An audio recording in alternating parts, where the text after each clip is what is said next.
Good morning, everyone. Thank you for being here this morning. We're so proud of this place. It's so, I said to Dr. Ty that it's such not only a caregiving place, but it's such an intellectual resource to us, giving us feedback as to what public policy needs to be. Without characterizing his comments, mine are that they are not what is being put forth by the Republican shutdown in Washington, D.C. Dr. Kenneth Ty? It's faint? Okay. It's a little, this thing's wide. Okay, can you hear better now? Okay. Dr. Kenneth Ty, thank you for hosting us here at NEM's Pace Center in Chinatown. I'm grateful for the work that you do, and as I said, while it was faint, this is one of my favorite places because it meets the needs of the people in a way that is an intellectual resource to us back as to what really works. Not Dr. Ty's words, but mine. Very different from what the Republican shutdown is exacting on our country, on the health and well-being of the American people. I'm so proud to be joined by Kevin Mullin, who will be with us momentarily, whom I had the honor of sharing the representation of San Francisco with, and we're very proud to welcome from across the Golden Gate Bridge, Congressman Jared Huffman. In 15 months, he will be the chairman. Now he's the top Democrat. He'll be the chairman of the Natural Resources Committee. All along, he's been a real champion for America's working families, and we're honored to have him with us. After this, we are here today to call attention and to hear what it means to people in their lives, to what the Republicans are doing with this shutdown of the government, and to make sure people understand what the challenge is. We could not vote for a bill that contained within it, and the other legislation they've passed this year, cutting $1 trillion out of Medicaid and SNAP. $1 trillion. Several $100 billion out of SNAP, feeding the children. A few days ago, earlier this week, we celebrated the 48th anniversary of SNAP when signed by President Carter. Feed the children, with women, infant children, seniors, Meals on Wheels, and the rest. They would rather take food out of the mouths of babies so they can give a tax cut to the richest people in our country who really don't need it. And then on top of that, $600 billion out of Medicare, and a complete horror show when it comes to the Affordable Care Act. Now, I feel proprietary about the Affordable Care Act and what it has meant to millions of people now with their legislation, which they wanted us to vote for, Get out of here. Would double premiums for many, many people in our country, and again, that's practically unaffordable for most of them. So that's what the fight is about. Who are you here for? America's working family, or are you here for the richest people in our country? Clearly, the Democrats are on the side of America's working families, and the Republicans are there for the richest people in our country at the expense of Medicare, Medicaid, even Social Security. They have said, we haven't touched the benefits, but they're firing the staff. This is one of the biggest, in the spring when they were doing this, this was one of the most objected to provisions of what they were doing, to take away the staff from Social Security, to put obstacles to people getting their benefits. Okay, so after months of making life harder, more expensive, Trump and Republicans are now inflicting a painful shutdown on the American people because they refuse to protect America's health care. And Congress doesn't extend the Affordable Care's enhanced premium tax credits immediately.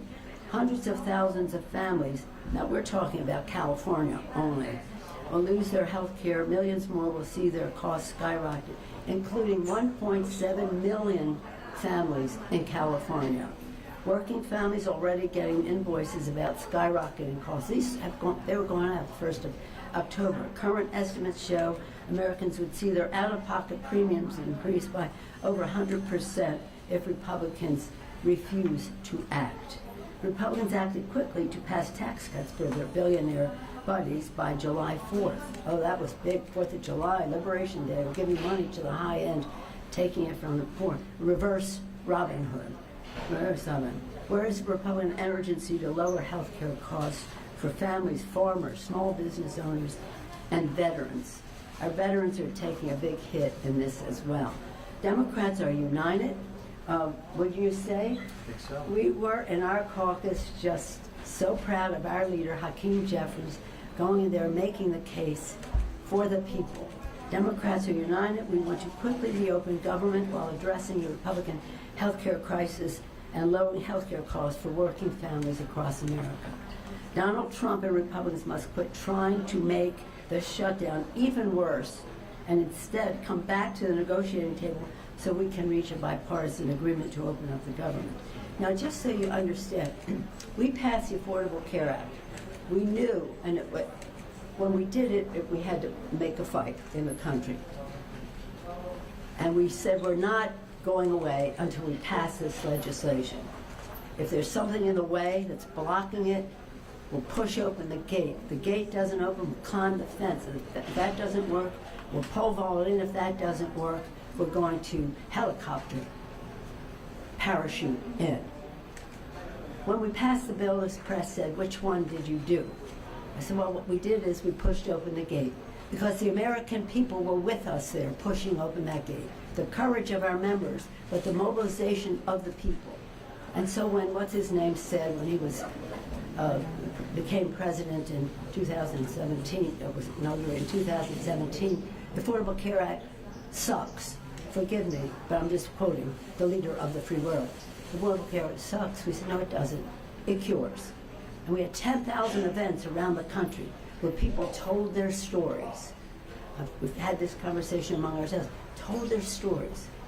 My baby was born with a heart problem, cost millions of dollars in doctor bills. Affordable Care Act took care of it. My wife had breast cancer. My father a stroke. Different people telling their stories, not talking about provisions of the bill, not talking about Democrats versus Republicans, just their own story. Nothing more eloquent than that, especially to a member of Congress.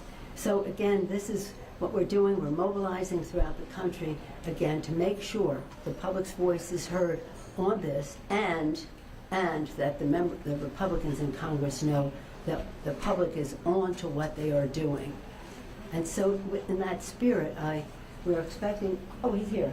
Okay. As I said earlier, had the honor of sharing the representation of San Francisco with Kevin Mullin. He's going to speak next, but I also want to join in welcoming, as I mentioned earlier, the future chair of the Natural Resources Committee, a real leader in the Congress on issues that relate to the health and well-being of the American people, Jared Huffman. Now it is my pleasure to yield the floor to the distinguished gentleman from San Francisco and San Mateo, Kevin Mullin.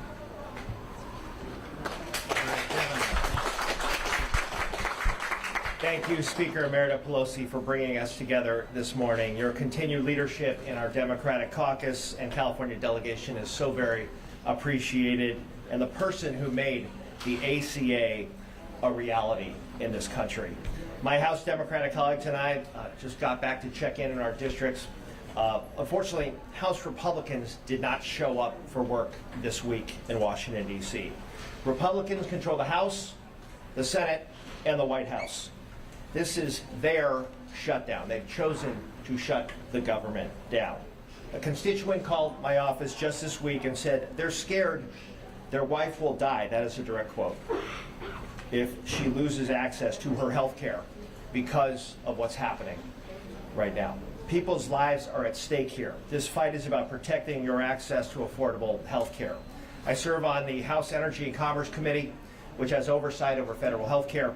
Earlier this year, we had a 27-hour nonstop hearing where Democrats tried to stop Republicans from cutting billions of dollars from Medicaid. And now they're trying to make health care even more costly by harming programs like Covered California.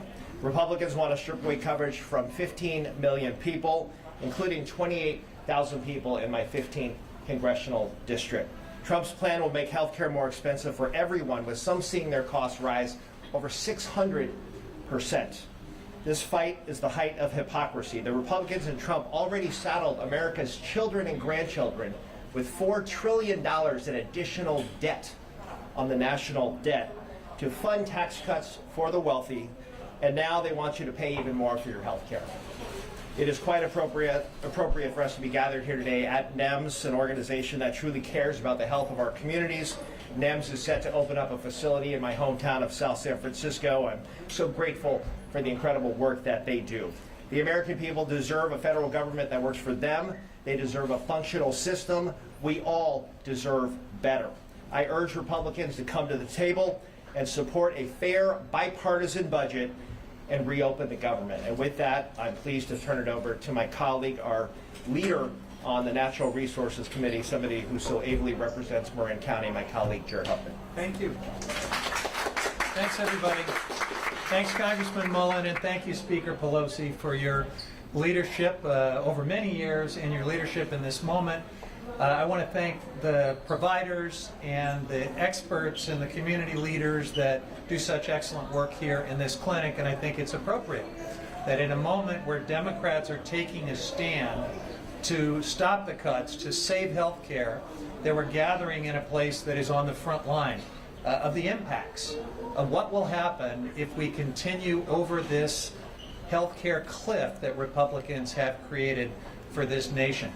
Now, Democrats are united in this moment to end the cuts, to save health care, to do what we can on something that really matters in people's lives. When we talk about this enhanced premium tax credit that is set to expire, and the notices of premium increases will start going out. This is about to get very real for millions of Americans.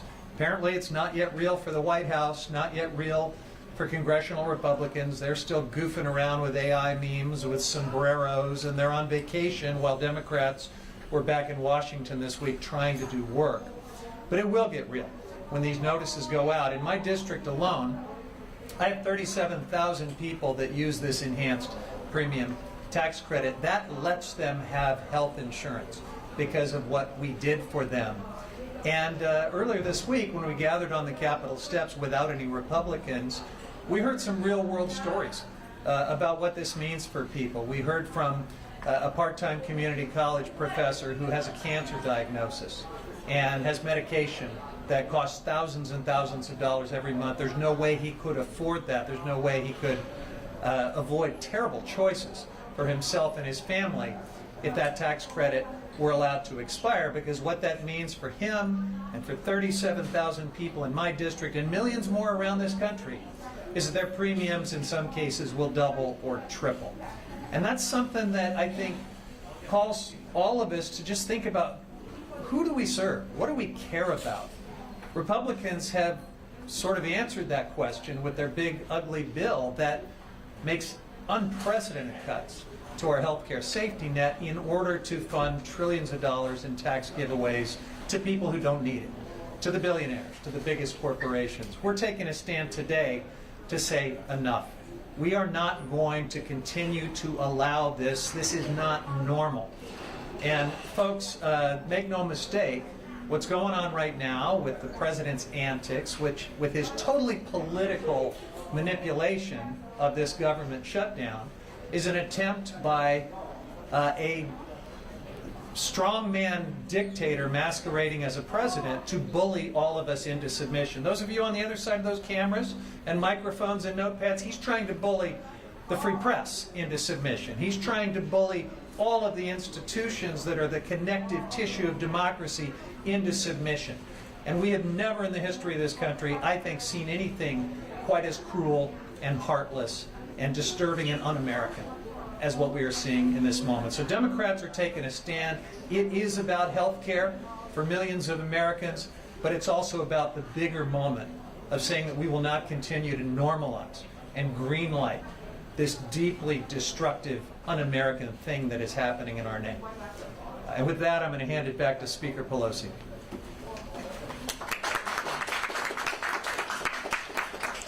Thank you very much, Congressman, for being here, for your leadership in the Congress and representing the views of your constituents. When you say 35,000, it's not just people, it's families. So it's many more people in San Francisco between what they're doing to Medicaid and what they're doing to the tax credits, the subsidies. It's well over 50,000 families that will be affected very positively. Now, our special guests, our VIPs, are people who are with us today. You'll hear from later Amanda Webb on behalf of a friend and Laurie Brumner. They're going to tell their stories. As I said before, we had 10,000 events across the country when they tried to go after it before. But before we do that, we're going to hear from our healthcare providers who are just fantastic in all of this. And that is, first, we're going to hear from Joanna Liu. She is the president of the San Francisco Clinic Consortium. You've seen her before at many of our events because she has been there to tell us what the consequences are of actions and the rest. She has been an inspiration to all of us. And I've said, and Dr. Tai and she have heard me say again and again, if we had a brand new country, we're starting from scratch, our healthcare system would begin by carpeting the country with the work that they do to have this consortium of clinics all over America. We have bipartisan support for this in the Congress, you understand, but it doesn't seem to reflect itself in their budget priorities. With that, with gratitude, I welcome Joanna Liu, Madam President of San Francisco Clinic Consortium.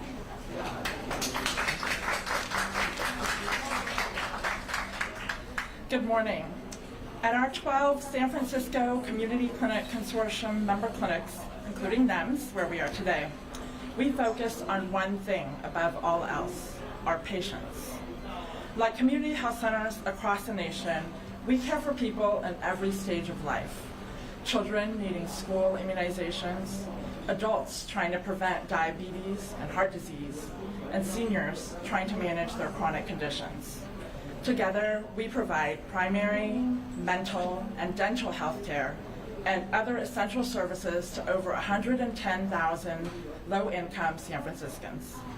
It's these patients, hardworking, proud, from every background, but not wealthy, who will stand to be hurt the most by the huge reductions in Medicaid in H.R. 1 and the expiration of Affordable Care Act subsidies. These are the same families that will be impacted by the cuts to SNAP benefits and the same seniors who will feel the ripple effects of future Medicare reductions driven by the huge deficit increase H.R. 1 creates. I'm here today because these are our people, our patients, our staff, our community. Their health needs are not political, they're practical. They're here in clinic today. They're human and they're urgent. We will be supporting patients who work multiple jobs but do not have the paperwork to satisfy the burdensome new work requirements just to keep their Medicaid coverage. We will be explaining to families who once had solid coverage under Covered California, over 27,000 people in San Francisco, why they can no longer afford the skyrocketing premiums, an estimated 88% increase here in San Francisco, without the tax credits that made insurance attainable. We will be talking to seniors who depend on Medicare-funded telehealth capabilities and services, which they can no longer access. We will be helping patients who come to us hungry because their SNAP benefits have been cut.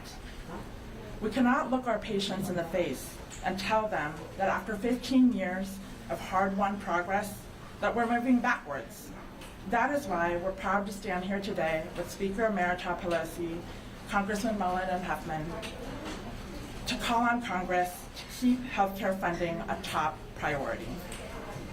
Federal funding for community health centers, like our member clinics, like NEMS where we stand today, expired yesterday. That must change. Our patients and millions of them, like them across the country, deserve reliable access to high-quality, comprehensive health care, not just today, not just tomorrow, but for the long term. I'm glad to welcome Dr. Ken Tai, Chief Health Officer here at NEMS, for the next remarks. Good morning. My name is Dr. Tai. Welcome, everyone. First, I want to thank Speaker Nancy Pelosi for hosting today's press conference in our Chinatown clinic. For decades, she's been a true champion for the community health centers, both in San Francisco and nationwide. We are deeply grateful for her leadership. I also want to recognize Congress Mullin, Congress Huffman, and Johanna for their supports. NEMS was founded over 50 years ago in Chinatown. Today we have grown to 31 sites throughout the Bay Area, serving 83,000 patients every year. Majority of our patients are low income, 80% are on Medi-Cal or Medicare, 70% prefer to receive care in a language other than English. We provide mainly primary care, but we offer dental, behavioral health, pharmacy, lab, optometry, radiology, acupuncture, and specialty services. We also offer a PACE program for seniors and a residency program to train the next generations of primary care physicians. Our mission is simple and unwavering: to provide affordable, high quality, and culturally competent care for everyone. But that mission is at risk today. Federal cuts to the Medicaid program and the tax subsidies threaten to strip insurance coverage from millions of Californians. Work requirements, eligibility checks every 6 months could push 1/3 of the Medi-Cal patients off coverage. Added cost sharing will discourage additional patients from seeking care. We know what happens when people lose insurance. They delay preventive care, end up in emergency room with advanced conditions or complications, and face worse outcomes at higher costs. Some clinics in the Bay Area have already reduced their hours or closed. Lower federal fundings and provider tax revenue may also lead to cutting of optional benefits like vision, dental, behavioral health, and acupuncture. Community health clinics like NEMS are safety nets. If the net breaks, our most vulnerable members will fall through. These federal cuts are short-sighted, irresponsible, and harmful to our most vulnerable communities. At NEMS, we remain committed to serving all who come through our doors, but we cannot do this alone. Every dollar cut from the preventive care today will cost taxpayers 3 times more tomorrow. We urge policymakers to protect and strengthen fundings for Medicaid and tax subsidies and community health centers, because cutting resources today only leads to poorer health and higher costs tomorrow. On behalf of our patients and staff, thank you, Speaker Pelosi, Congressman Mullin, and Congressman Huffman, for your commitment to protect those who are vulnerable and needing care the most. Next, I would like to introduce Amanda Webb, who will share a personal story on behalf of a family. Amanda? Thank you, Dr. Tai, and I want to express my gratitude to Speaker Emerita Pelosi for bringing us here today. My name is Amanda Webb. I'm a wife, a mother, a resident of San Francisco, and a stage 4 colon cancer survivor. Access to health care is so important to me. Much of my advocacy work is in service of the cancer community, but today I'm not here to tell my story. I'm one of the lucky ones. I have access to a health insurance plan that I can afford. Today I'm here to share the story of my friend Cinnamon. We met for a glass of wine just last night before picking up our sons from school. I mentioned the opportunity to share her story today. I thought I had her when I said, do it for the people. But Cinnamon's not here today. She graciously allowed me to share her story on her behalf because she knows how important it is to be heard. Cinnamon is a San Francisco native and a stay-at-home mom of 2 young boys. Last November, her husband was laid off, and she immediately applied for Medi-Cal. Just weeks later, her 4-year-old son became dangerously ill. After multiple ER visits, he was admitted to UCSF for a life-threatening C. diff infection. He spent 3 weeks in the hospital, came home on 9 different medications, and is still under the care of 4 specialists. Doctors haven't ruled out an autoimmune condition. Thanks to Medi-Cal, Cinnamon's family paid nothing. Without coverage, the hospital bill alone would have exceeded $300,000. It would have bankrupted them. After 9 long months of job searching, her husband landed a position at a well-known tech company. Cinnamon breathed a sigh of relief, thinking their family was finally secure. But as a contingent worker, her husband doesn't get the same health care benefits as regular employees. The family plan costs $2,000 a month, completely out of reach, even with this new income, and they no longer qualify for Medi-Cal. This is why health care tax credits matter so deeply. Without them, Cinnamon's family and thousands like hers could lose coverage altogether. They've done everything right. They've worked hard, applied for coverage, made responsible choices, and yet without these subsidies, they could still fall through the cracks. No parent should ever have to wonder if their child's life depends on whether they can afford an insurance premium. Extending the tax credits means families like Cinnamon's can stay protected, continue to recover, and live without fear of financial ruin. Open enrollment for Marketplace plans begins in November. Plans need time to update premiums for next year, which is why Congress cannot afford to wait and must act now. Families like Cinnamon's are counting on it. And with that, I'd like to welcome our next speaker, Lori Bremner. Thank you. Thank you, Amanda. My name is Lori Bremner. I'm grateful to be here, to have this opportunity to beg Congress to extend the healthcare tax credits. They need to do it now. The need is urgent, before there's irreparable harm done to the health and the financial well-being of America's working families. Those healthcare tax credits were my lifeline. I was diagnosed with leukemia a long time ago, back when I was in college. I was on my parents' health plan then, and so that allowed us to access the treatments that put me into remission. My cancer never returned, but for years after that, I fought a battle of a different kind, a battle to be able to access affordable, quality health care. My situation is not uncommon. I'm a single mother, I'm self-employed, and I have a pre-existing condition. I was denied coverage over and over again until the passage of the Affordable Care Act. But thanks in large part to Speaker Emerita Pelosi, the ACA became law. I can still feel the excitement I felt on that day when I navigated the newly live Covered California website. But I was nervous too. What was it going to cost? Could I afford it? I had a decent income, but I'm sole financial support for my 3 sons and me. But then I saw it.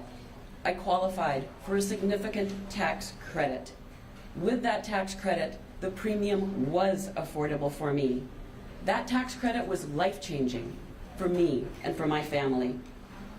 When people can't afford their healthcare premiums, they don't get checkups, they don't get preventative screenings, their chronic and acute conditions are diagnosed later, they get sicker, their treatments are more expensive, and they are more likely to die.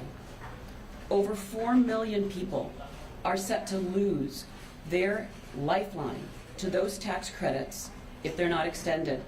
More than 20 million people will see their costs skyrocket. They will lose their only option to affordable health care that they need.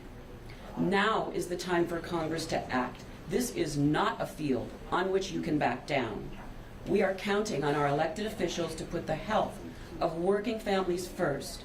The health care tax credits must be extended. I close by thanking the Speaker Emerita for one of the happiest days of my life.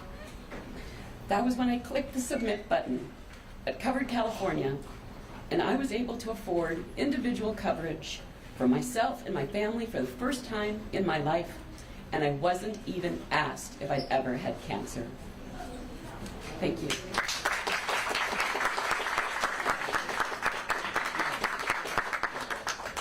As I said, there's nothing more eloquent than people telling their personal stories. Thank you, Amanda, for sharing your friend's story, and it's partially yours. And again, Lori, thank you for that. But you have to understand is when we passed the Affordable Care Act, we had to pay for it, which was appropriate. And so we had the best we could do with the money that we could have. We put hundreds of billions of dollars to expand Medicare and the rest of that. So when we had, Biden became president, in the rescue package, we were able then to expand the tax credits. That meant that the subsidies could go to people with a little bit higher income and again reduce their costs. So this is really essential, and there's no way we're saying to the Republicans, oh, we'll keep government open so you can get a tax break to your rich friends at the cost of health care to America's working families. But just because my colleague mentioned the $4 trillion that they added to the national debt. When what's-his-name became president the first time, they had the only bill they passed with a Democratic House, Senate, and White House, the only bill they passed was one that gave a tax break to the wealthiest people in America. It added $2 trillion to the national debt if you include the interest on the national debt that was included. This time, they doubled down.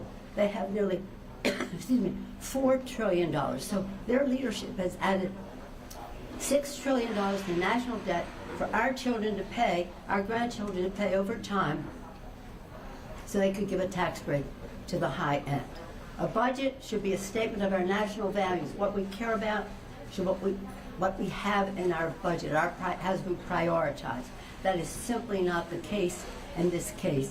So it's important for the American people to know why we couldn't vote with them on this bill, so that they will come forth and support the Affordable Care Act, Medicaid, and the rest, and SNAP. With that, we're happy to take any questions. Mullin, you can come over and say some questions. On-topic questions first. Yeah, we're going to stay with on-topic questions first. We got just a couple minutes. So I'm Kelsey Doran with CBS News. Yes. You know, just talking about healthcare. Historically, the minority party, when they use a shutdown to kind of leverage the policy that they're looking to change, it has not been successful. So I'm just wondering why you think this time is different. Because I believe in the American people. I believe that this is so essential. They may not understand about the tax cut or what do I care, rich people always get the advantage. That's what sometimes they think. But this hits home for them. And that's why we're having, as we did before, 10,000 people to 10,000 events around the country for people to tell their stories. And in this case, that people know when they get this notice this week that their policies could possibly double or worse for their families, that they will weigh in with the Republicans. Nothing good happens in Congress, whether it was the passing Affordable Care Act, as I said earlier, outside mobilization, whether it's saving it 10,000 events, outside mobilization, and that's what we're doing now. My colleagues want to respond to that? I have one thought. First of all, the last time we had a government shutdown, you're alluding to how politically tenable is it for the minority party. Those were shutdowns, and I experienced them, from a minority party that was trying to take health care away from people, trying to repeal the Affordable Care Act. That's why they shut the government down the last time around, and President Trump was part of that government shutdown. So it's just a very different moment. They have complete control of government. If they want to do all these terrible things, they can do it with Republican votes. But the question is, are Democrats going to take a stand to protect health care, not to try to shut the government down to strip it away? It's a very different moment. I guess a quick follow-up to that is, why would Republicans negotiate with you guys? This is kind of their one big thing that they've passed. Well, why? Because what they're doing is wrong. And why would we abandon our commitment to the American people and say, okay, we'll keep government open so that you can give tax breaks to the wealthiest people in our country? And by the way, when every shutdown has been a Republican shutdown. Why? Because they don't believe in governance. They just don't believe in it. They didn't vote for Social Security, Medicare, Medicaid, Affordable Care Act, none of it. They don't believe in governance. So for them, a shutdown is a day at the beach.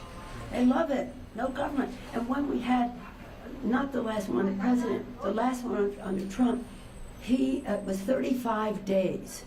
And when it began, he said, "I will be very proud." Be proud. Remember he said that? I mean, I was in the Oval Office when he said this. "I will be very proud of the shutdown that we're going to instigate." When they did it before, and we finally came back and they agreed to open up government, most of their leadership all voted to keep government shut down. So understand that. Did you have something else on this? I would just simply add, my colleagues are veterans. I'm still relatively new to the Congress. This is my first Republican shutdown. And I just want to say, I believe the American people are with us on this issue. But I need to remind people, they have unified control. The House, the Senate, the White House, they run the government. They have the levers of power. Now, that's going to change in November of 2026 if we carry our message to the American people, because I believe they are with us. If I could just, as long as I have the microphone, I just want to emphasize something that Speaker Merida highlighted. That one big, ugly budget bill is generational theft. Tax cuts for the wealthy and corporations, and not only continuing, but extending them and expanding them, and adding $4 trillion to the debt. I have two 7-year-old boys. They are going to have to pay off that debt unless we can take control back, and I believe we will. But we need to restore fiscal sanity to this country. And the way budgets are crafted is a statement of the priorities of the people. I believe the people ultimately will be with us on this. Okay, we've got another question. Maybe And Congressman Huffman is going to be the chair of the Natural Resources Committee. He's the leader there now. And of interest to many people in our areas, what's happening in parks. Yeah. So I wish I could tell you with full disclosure from the administration exactly what was happening in parks, but we're left to sort of figure it out from the on-the-ground experience that people are having. We know that some park units are nominally open, but not all facilities in those units are open. Some are closed. I represent Muir Woods. It's shut down. We know that some parts of GGNRA are shut down, but the disturbing part is the pieces of this system that are left nominally open are operating with more than half of the personnel furloughed. And that is a little bit like keeping an airport open while cutting the air traffic controllers in half. It's not a good thing. Bad things will happen in terms of resource damage, in terms of public safety, in terms of any number of things that we worry about. It is no way to run the national park system. So we are seeing some raw politics play out in the way the president is manipulating all of this. I have no doubt that he will look for ways to try to make blue states and blue communities feel the pain while protecting his friends. That's sort of the mafioso leadership that we're seeing from this president. But, you know, giving in to that thuggery should be unthinkable, especially when the health care for millions of American people is the price that we would pay. One of the threats from the president is that there's going to be widespread firings of federal employees if there isn't a deal soon. Any concern about that? Yeah, there's very serious concern about that, and thank you for that question. Because the fact is, they're firing these people with or without a shutdown. Our members know that. They are fired without it, and now they're using the shutdown as an excuse. I wish I had the chairman of the Office of Management Budget statement. Public employees are villains. They're going to suffer. There's going to be trauma. There's going to be trauma for them. They do not believe in governance. I appreciate your question because it enables me to say what we know and we will see is they're firing these people anyway. Now they want to blame it on the shutdown, but it's happening anyway. As I said in March, when we're having this fight then, they were already firing the people at Social Security who do not believe in governance. Let me just say, when you're asking about why, with all respect to your question, when members, people come to us and say they want to run for office, I always say to them, why?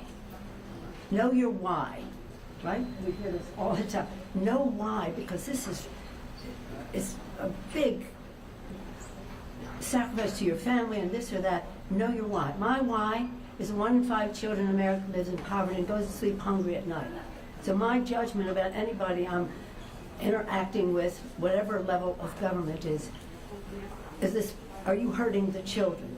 And this President of the United States is doing horrible damage to the children, to their families, whether it's SNAP and the food they eat, whether it's health care for their families. This is an economic issue too. The parks are an economic and jobs issue too.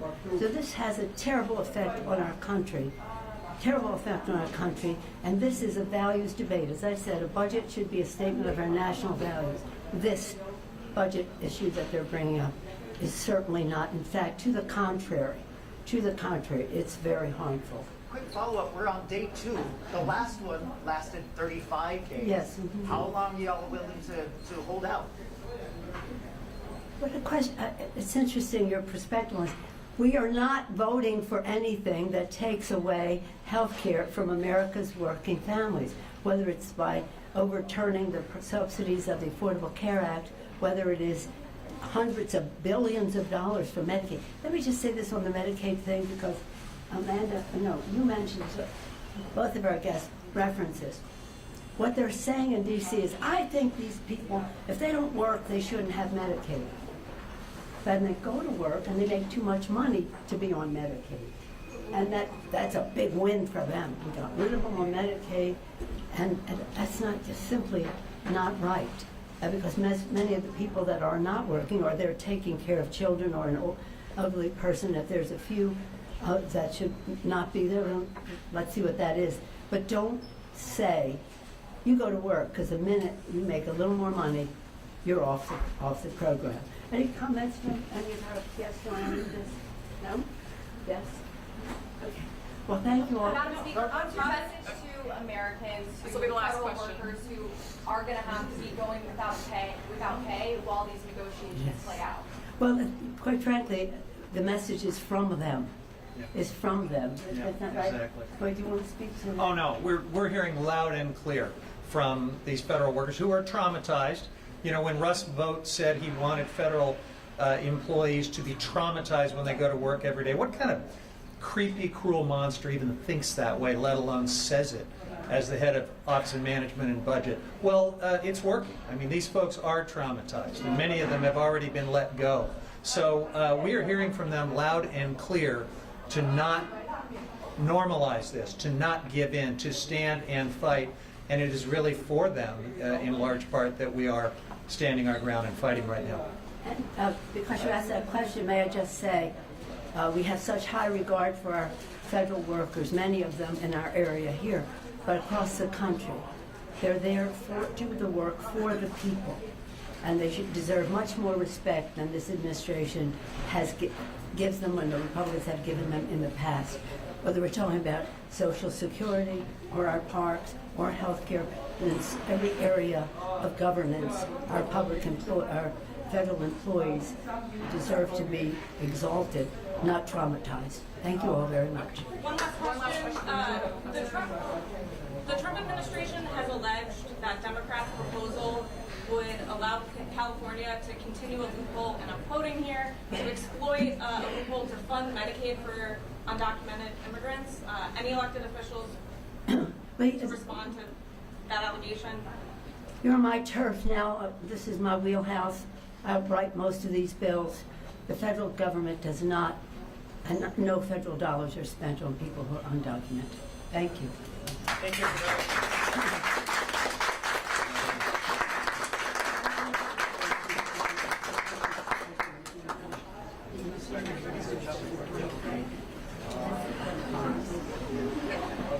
We're going to do one quick group shot with everybody, if that's okay. Yeah.